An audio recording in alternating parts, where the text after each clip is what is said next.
si Kuya B-Boy. Alis na rin daw siya ng Bukal Liwayway. Ang dami pong umaalis, kaya mas lalo po ako nalulungkot. Okay lang yun. Kasi naniniwala ako na pag may umalis, may darating. Anak,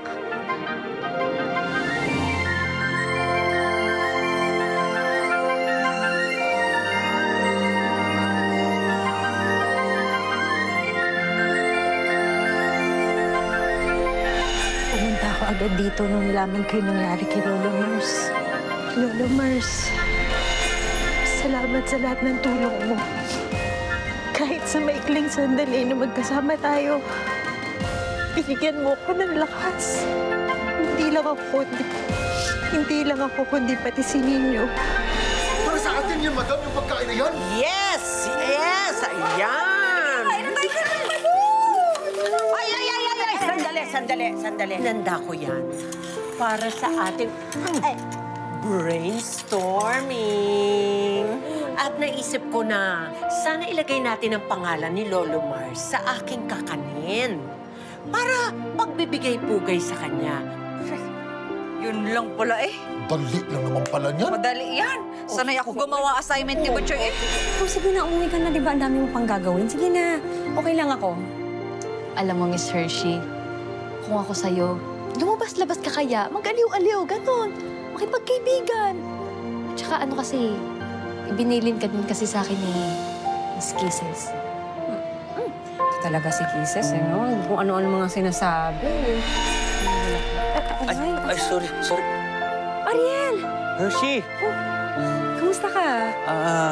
Eto. Tumitingin lang ng mga gamit para sa bangka ko. Wala kasi sa amin eh. Kaya dito ako pumunta. Ikaw, kamusta? Eto, bumibili ng tela para sa patahian. Tsaka tumitingin na akong bulak eh, para sa puntod ni tatay. Ikaw, bibili ka din ba ng bulaklak? Oo. Para kay Emily. At girlfriend mo? Hindi. Kapatid ko. Grabe, ang sweet mo naman sa mga kapatid mo. Ngayon kasi anniversary ng kamatayan niya. Ay, sorry. Sorry. Okay lang.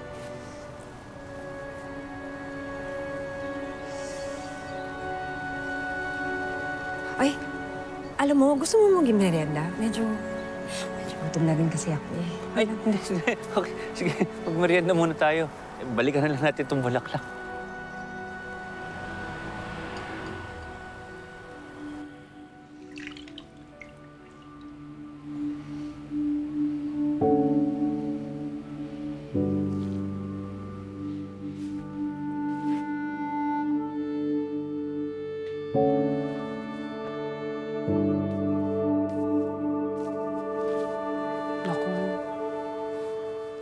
tuloy na nagkasakit si Ninyo dahil sa tindi ng pangangulila niya.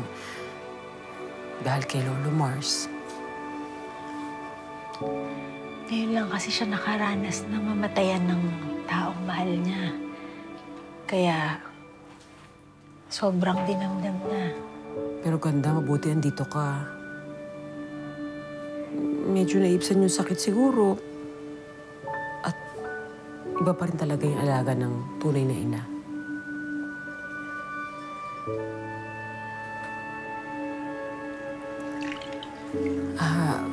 O sige ha, maghahanda ako ng makakain.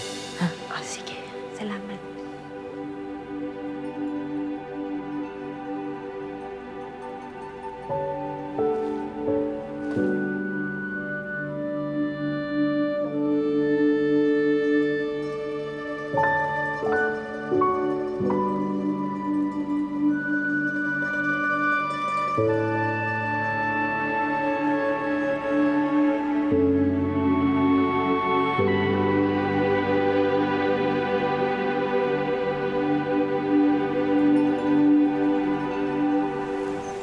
Simula kasi nang mamatay si Emily,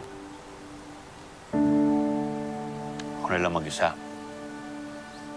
Siya na lang din kasi natitirang pamilya ko simula nung iniwan kami ng mga magulang namin. Grabe. Parang ang dami nating pagkakapareho, no? Pareho tayong wala ng magulang. Pareho na din tayong namatayan.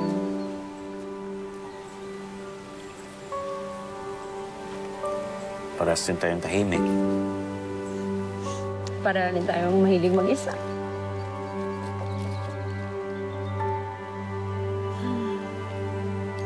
Parehas tayong walang kasintahan.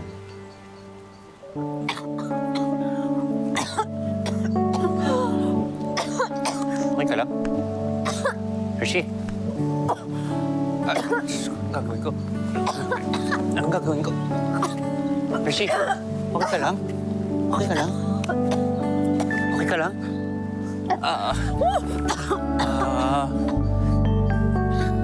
Pahingan ko. Hershey, Hershey. Hershey.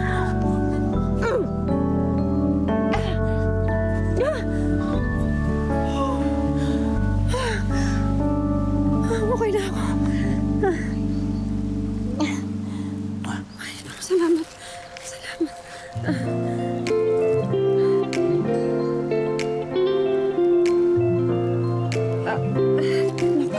Himbang ko.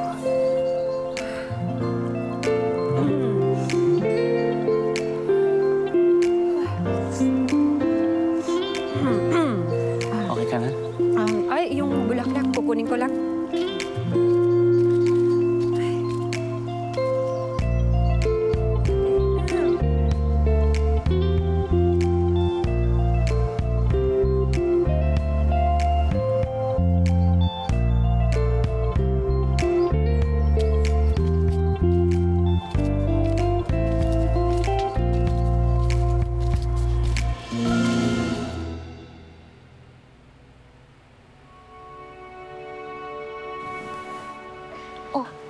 Anak, ba't bumangon ka? Baka magkasakit ka lalo niyan. Mama, may hiling po sana ako. Ano yun? Gusto ko po sana pumunta ng kapilya para magdasal. Kasi sabi ko kay Lola Mars, pumunta po ako dun araw-araw para magdasal. Eh baka mabinat ka, anak. Kaya ko na po, Mama. Sige na po. Tsaka, pwede po ba natin isama si Kuya B-Boy? Lagi ko po kasi siyang kasama kapag pupunta doon.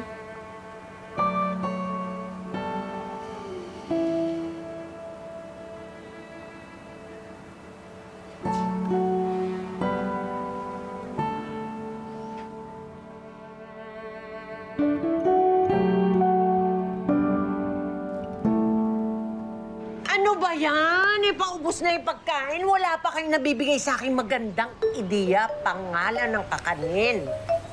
Madam! Ay, siya, kadami na namin naisip. Uy, pag ikay wala pa yung napili dyan, ay, di ko na lang alam. Ano? Itong listahan na binigay niyo sa akin? Puro naman walang kwenta ito. Oh, babasahin ko. Sahin mo, madam. Kakanin ni Lolo Mars. Check. Bibiguhin ni Lolo Mars. Mas catchy yan, madam. Bibingka ni Lolo Mars. Suman ni Lolo Check. Mars. Yung, madam, yung ano, yung... Yan, yan. Lolo Mars, malasa, Malagkit. Malagkit si Lolo Mars. Ay, Ube ni Lolo Mars. Naku naman. Sobrang yun, madam. Latit ni Lolo Mars. Baka gusto niyo malinti kayo sa akin, ha? Budbud ni Lolo Mars. Ano ba yan? Ha? Ano ba? Wala namang maganda sa mga binigay niyong idea, eh. Hindi naman namin kasi alam yung mga brainstorming na yan. mali, may S yun. Is brainstorming? Naku, talaga, babato ko na sa iyo lahat to, eh, ha? Na basta, kailangan mag-isip pa tayo. Para kay Lolo Mars. Gawin natin to para kay Lolo Mars. Alam kong kaya natin to. Kaya natin to. Alam ako. Ano? Sasapinan ni Lolo Mars. Ayan. Tama yun, may name recall. Oh, yes! Ayun. Pabili nga po ng sasapinan ni Lolo Mars. Sa'yo, ano isip mo? 3 order nga ng bibikuhin ni Lolo Mars. Bibi. Ay,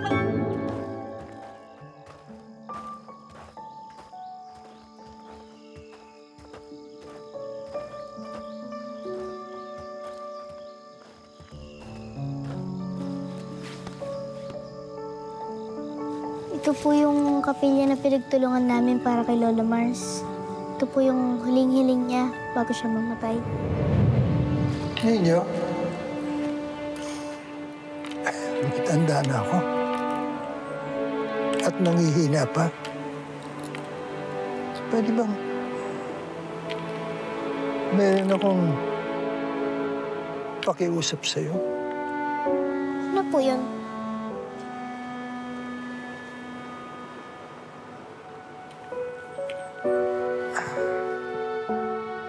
Hindi ko na kayang alagaan ang kapilya.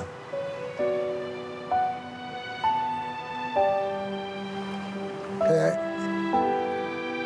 ihahabilin ko na lang sa iyo ito.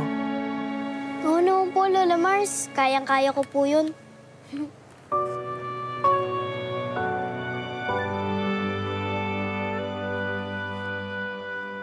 Ninyo, tandaan mo ang sasabihin ko sa iyo, ha?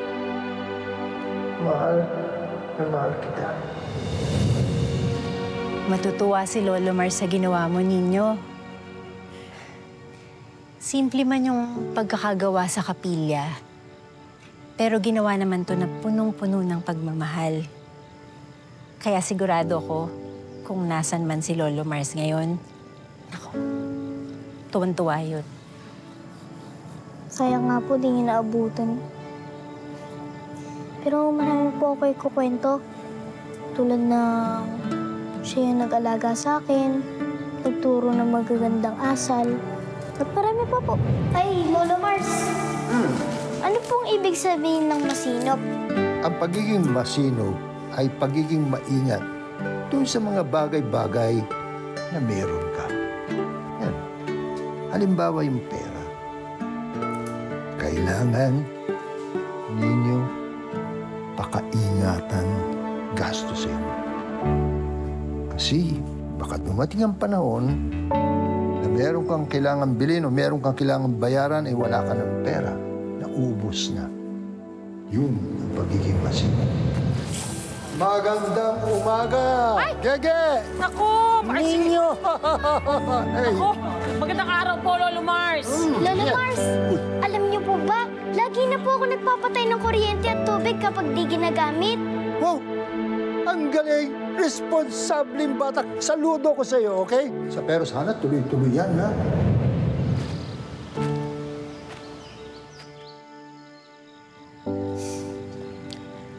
Kahit wala na si Lolo Mars, alam ko, buhay na buhay siya dyan sa puso mo. Kaya wag na wag mong kakalimutan lahat ng tinuro niya sa'yo, ha? Opo.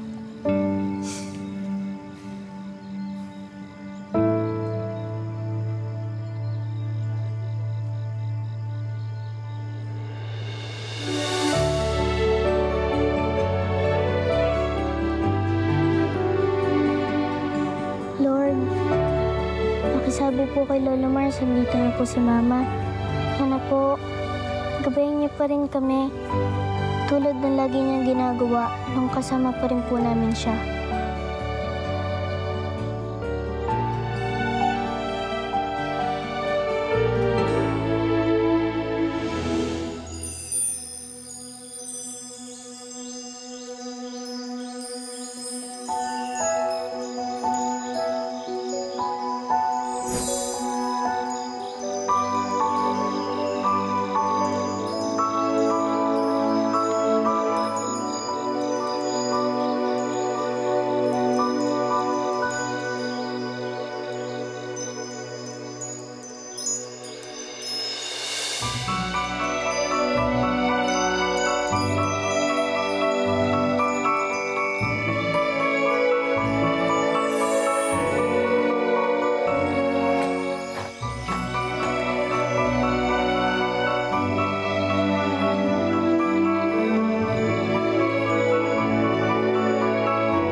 Sinusundan ko lang po yung paru-paro na dumapo dito. Galing kay Lolo Mars yan. Inabot niya sa akin bago siya mawala. Sabi niya, ilagay ko raw dyan.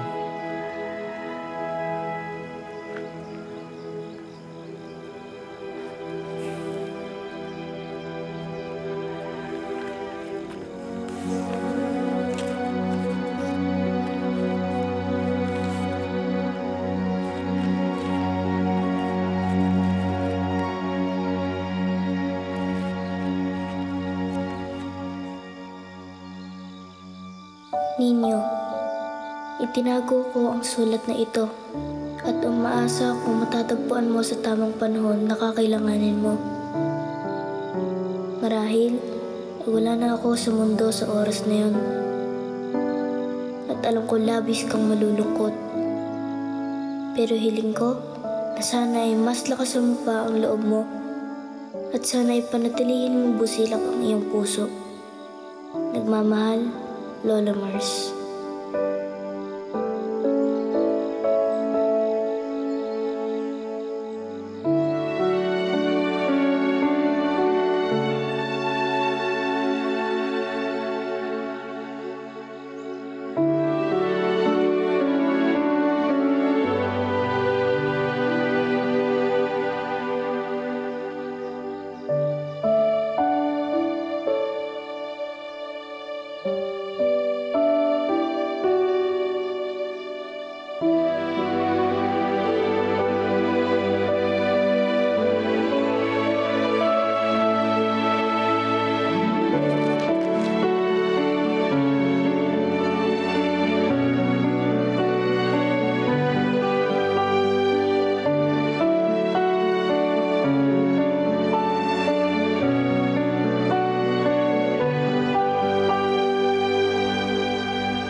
Alam niyo na ha, yung mga nakasulat dyan.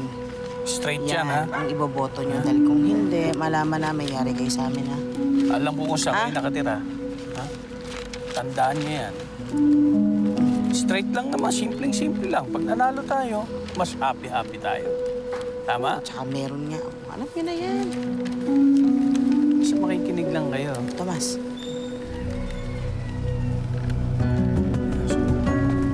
O, sige na ha.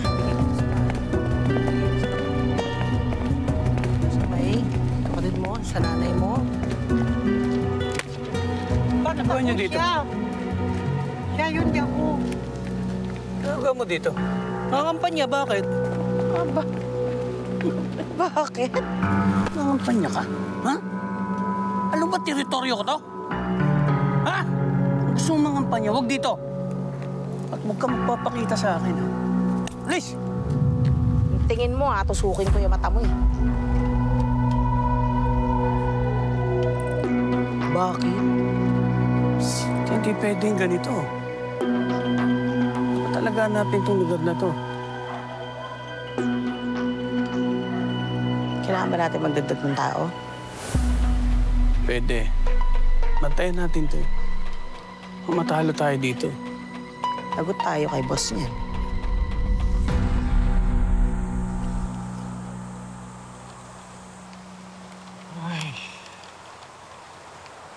Mahal. Pang top 13 lang ako dito sa ginawa ng DZDH station. Eh, malapit na yung eleksyon, hindi pwedeng ganyan. Mukhang malabo talaga yung chance ako na manalo. Kasi mahal, kailangan makapasok ako sa top 12 na pagkakonsehal dito sa Trinidad para manalo ako. Ano ka ba, Victor? Pang 13 ka. Hindi pang 13 lang. Ilan pa kayo naglalaban-laban bilang konsehal? Di ba 23? O, ibig sabihin nun, hindi ka kulelat. Lumalaban ka. Ayun mo, puti na lang. Papasok ka na sa Magic 12. At saka malapit pa lang ang eleksyon. At wala pang eleksyon. Kaya, may tsansa ka pa, ha? Kunting kampanya lang, makapasok ka dyan. Mahal, alam mo, buti na lang talaga nandyan ka. Kasi hindi ko alam kung kakayanin ko ba itong ginagawa ko sa kampanya kung wala ka dito. Lalo na ngayon na wala na si Lola Mars. Kaya natin ito, mahal. Okay? Okay. Yes! Ba yan? Perfect! Perfect! Ako lang ang nakaisip. Look at that. Wow! Madam! Galing naman, madam. Sino yan? Si Lola Mars! Ano ka ba? Wow! May imahe pa ni Lolo Mars, ha? Ay, nakaisip na ako ng magandang pangalan para diyan sa kakanin na yan. Wow! Ano yun, madam? Tid, dami naman. Janjaran! Dan, dan, dan, dan, dan, dan! Presenting! Sapin-sapin ni Lolo Mars. Ganda. Bakit? Madam. Di ba unique? Di namin naisip yan kanina, madam. Oo nga. Tsaka, madam, parang yung nabanggit mong pangalan, parang ngayon lang namin nadinig. Oo bago, naman. no? Bago. Bagong-bago yan. Bago. Unique na unique. Ako lang nakaisip kasi ako ang matalino. Kaya ngayon, ang gusto ko, lahat ng ating kakanin, lalagyan ninyo ng mukha ni Lolo Mars. Okay. Para sa pagbibigay-bugay sa kanya, hindi ba? Parang ang hirap pa naman gawin yan. Sapin ni Lolo Mars. Hirap na hirap akong isipin yun. Grabe. Madam, ba't brown yung buhok ni Lolo Mars? Iputi na yung buhok ni Lolo Mars, eh. Manahimik ka dyan. Ididikit ko sa mukha mo yan. Ninyo, si Lolo Mars na mismo ang nagsabi, ha? Kailangan mong magpalakas ng loob at syempre ng katawan din. Oo nga ninyo. Magpakatatag ka. Tignan mo nga si Kuya Biboy, oh. Malakas, macho, at higit sa lahat, pogi. Ay, di ba? Smile ka na. Yan. Miss kita, Kuya Biboy. Miss din kita niyo. Salamat sa lahat, ha.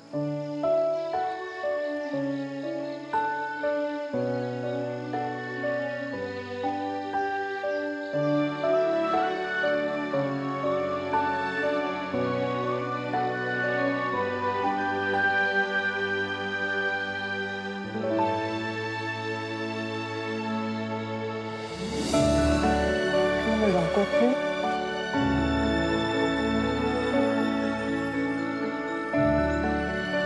Ayun, ang lakas-lakas nga naman ng big boy namin.